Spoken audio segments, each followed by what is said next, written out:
In today's video, I'm going to teach you how to use PandaDoc to create a document.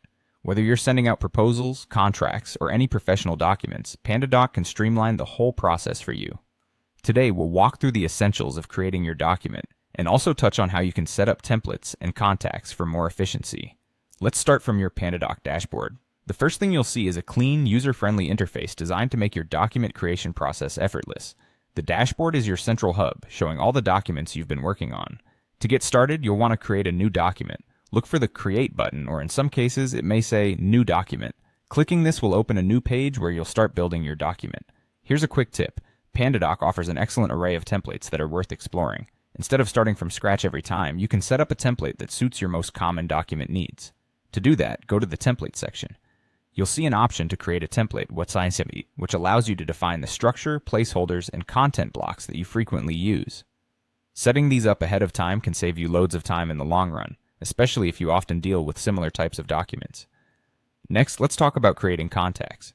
Having your contacts organized in PandaDoc ensures you're not scrambling for email addresses or contact details each time you send out a document.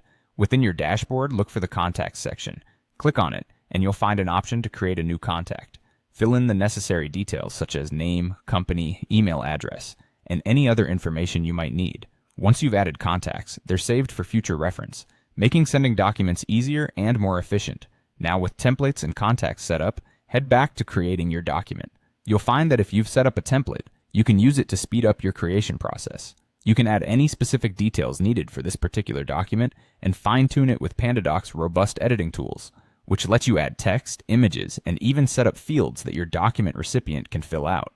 Once complete, the next step is to preview your document to ensure everything's in place and as intended. Check the formatting and content details to avoid any hiccups. Happy with the draft? Great. Now move on to sending it. You have options to send it directly through PandaDoc, which will also allow you to track when the document is opened or signed. That's it for today's guide. By following these simple steps, you can use PandaDoc not just to create documents, but to also enhance your workflow with templates and contact management, making your document processing tasks more efficient and hassle-free. Thank you for watching, and I hope you find this guide helpful in streamlining your document preparation process.